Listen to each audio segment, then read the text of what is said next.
welcome to my YouTube channel. My name is Anup Singh. You are watching AeroTech Advance YouTube channel. So guys, in today video we are going to discuss the remaining topic of chapter number 2, that is Basic Aerodynamics of 2D wing. So we are going to see the last slide. On the previous class we are completed up to the mean camber line, so that we are going to see mean camber line. So we are completed the mean camber line on the last lecture, that is lecture number 2. Today is the lecture number 3 of chapter number 2, that is basic aerodynamics of 2D wing. So guys, we are already done this mean camber line, but here I want to show you some example. On the last lecture I have explained what is angle of attack and the shape of the airfoil, that is symmetrical and asymmetrical airfoil. So here very important is about lift characteristics, or you can say the lift force with respect to the angle of attack. So guys, this is a diagram what I need to show you.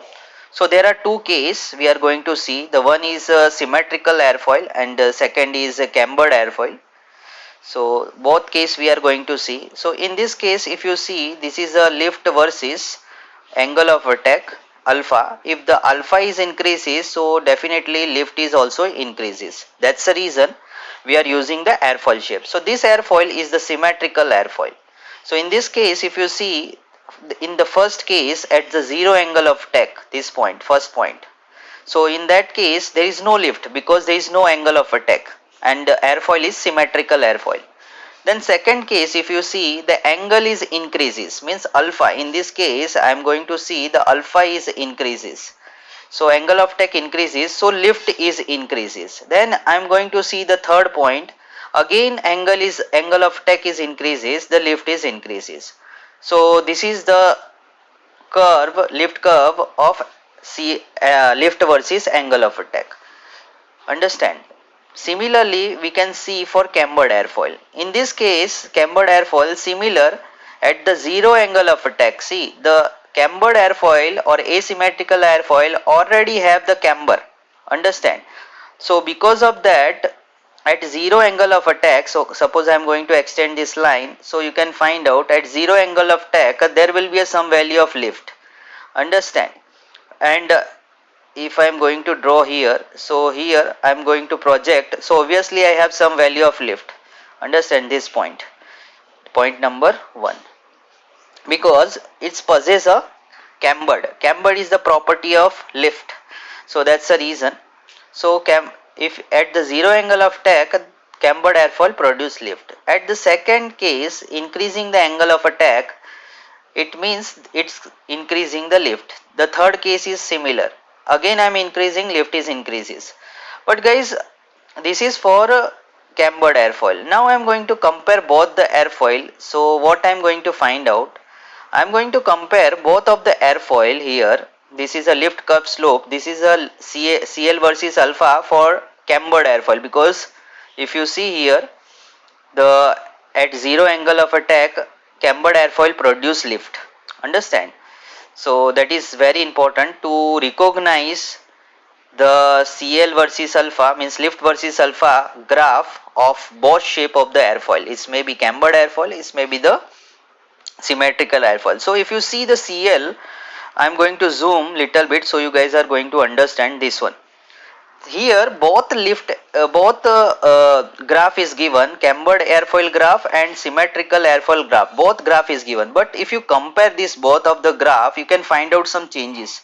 Changes means, I am going to show you what's the changes. If you see in this graph, the general graph of symmetrical so cambered airfoil, so in this case you can find out one thing, this one A naught is the lift curve slope.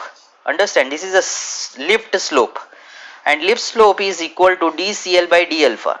dCl by d alpha, that is called a lift slope or lift curve slope. So A naught is the notation of airfoil and A is the notation of wing. So I am comparing both, in both of the case, airfoil and wing. So what I am finding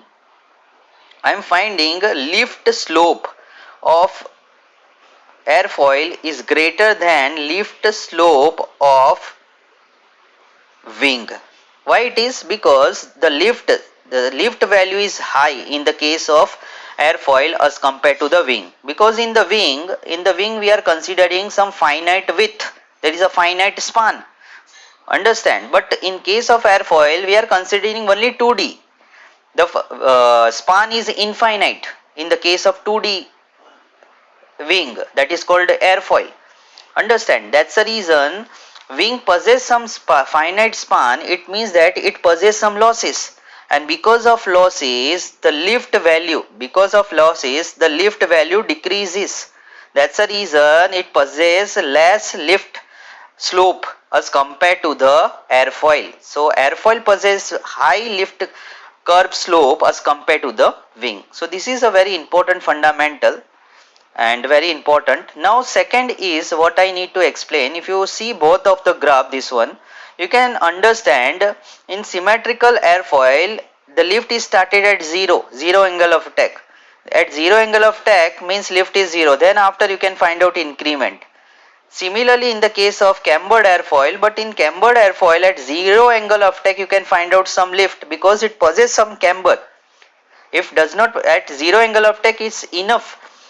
Cambered airfoil having the tendency to produce the lift because of cambered, understand. So this is the differences of CL alpha curve or lift alpha angle of attack curve or in both of the cases. So guys, this is very important what I need to explain. Now guys, the next geometrical parameter of airfoil is maximum thickness and thickness distribution. This is also a very important factor or geometrical parameter, you can say, because that is strongly influences the aerodynamic characteristics of the airfoil, understand, strongly influence.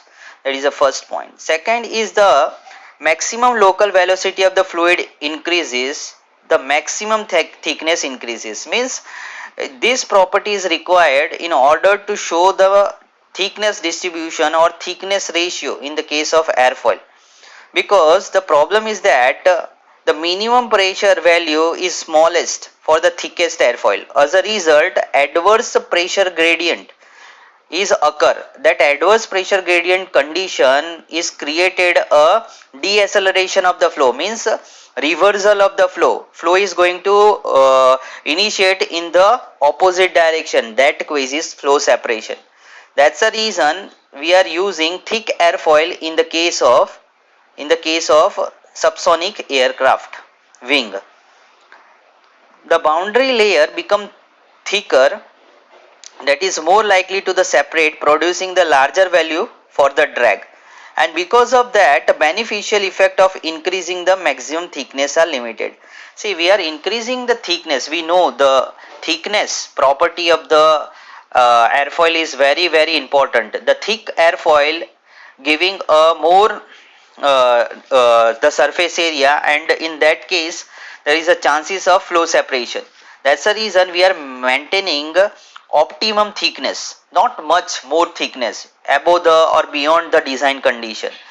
We should maintain the optimum thickness, otherwise what happen, it's inviting flow separation condition, and that is not good. It's in that condition lift is going to decreases. In second point, the high thickness and camber produce low critical Mach number. Guys, critical Mach number is a free stream Mach number. I'm going to give some definition, you guys are going to understand. Critical Mach number is a free stream Mach number at which sonic flow is going to arise somewhere else on the surface of the airfoil or somewhere else on the surface of the wing. So critical airfoil indicating that shock wave is arising somewhere else on the airfoil surface or wing surface. So critical, in that case we are defining the critical Mach number. If critical Mach number, if the whatever the Mach number, local Mach number or free stream Mach number is greater than critical Mach number, it means shock wave is arise, and shock wave is not good, because it's going to blunder the remaining flow. It's create a drag, that is called shock wave drag. Understand? So that's the reason we are maintaining optimum thickness. High thickness and camber produce critical Mach number, and that is not good for our condition at subsonic level. It is good for supersonic. Critical Mach number is definitely good for supersonic, but here we are looking only for subsonic. That's the reason. Okay, now consider the maximum section lift coefficient for several different thickness ratio airfoil present in the table. In the next table you can find out there is a different value of lift coefficient lift at different thickness ratio of the airfoil, and the data whatever you can find out, that data shows that low speed airfoil has the optimum thickness that maximizing the lift. So once I am going to show you the table, so you guys are going to understand this table, guys. So here you can find out all the three shape or thickness ratio, thick, medium and thin. All three types of the airfoil is available in the terms of thickness, and in this tabulate value you can understand that there is a different thickness of airfoil is available. Understand, 0.8 thickness, 8% thickness, 10% thickness, 12% thickness, 15% thickness. Thickness value is increasing. So in this case you can find out the CL value also vary, but up to some thickness 12% the CL is maximum. After that it's the CL value is decreases. So that's the reason, guys, the optimum thickness ratio is required at optimum case. And some of the question here I have given to understand why the thickness ratio and maximum thickness is important. The question is like which create more lift, which has the higher critical Mach number, and which is the better. So this types of question is going to arise, and that is important for everyone those are designing the airfoil. Understand? So this is about the thickness, maximum thickness and thickness distribution. Now guys, we are going to talk you about elementary aerodynamics, that the most of candidates know the wing or airfoil producing lift, but the most of the students don't know how the force, aerodynamic force is produced. How the aerodynamic force is, who is the responsible? Everyone is know because of pressure differences the lift is arises. Understand? But apart of that there will be some force that is called shear force. Because of shear force in the actual condition there will be a two force, pressure force and shear force acting on the aircraft wing, or you can say acting on the airfoil. So because of that the forces, the aerodynamic forces are created. Because of pressure force the lift is generated, and because of shear force the drag is generated. Understand? The flow is real in the real condition. Obviously it possesses some viscosity, and because of that viscosity and surface of the airfoil having some roughness or surface is going to tend you some stickiness of the boundary layer. That's the reason there will be some drag is created, that is called skin friction drag, profile drag, or you can say form drag. Understand? There is a drag, types of drag is available because of that shape of the body, profile of the body and nature of the flow. Understand? So with respect to that we are defining. Suppose I am moving for next slide, so you guys are understand how the aerodynamic forces are created. So topic is this. So I am going to zoom in so you guys are understand. The pressure force whatever acting, that is always perpendicular to the surface, and but shear force is acting always tangential to the surface. This is a very askable interview question, guys. There are two forces are acting, that is the creation, that is creating the aerodynamic force. Understand? That is a source of aerodynamic force, but how it is acting, that is important. Pressure and shear are in the unit of force per unit area, that is Newton per meter square, and the net unbalance create a aerodynamic forces. So this is a fundamental what I need to explain you. So guys, this is the important things you should aware about that, otherwise it's meaningless to go further in the core subjects like aerodynamics 1 and aerodynamics 2. Okay guys, so today we are going to stop up to here. Only few topics are left for lecture number 4. So very soon we are going to find out lecture number 4 also related to our chapter number 2, that is basic aerodynamics of 2D wing. So I hope so you guys are understand of our today topic. If you guys have any doubt, any question, any queries, you can ask me in the comment box. Otherwise you can join my Instagram and ask, or your put your question in my chat in the message box. I am going to reply you. Okay guys, thank you so much for watching my this video. Thank you.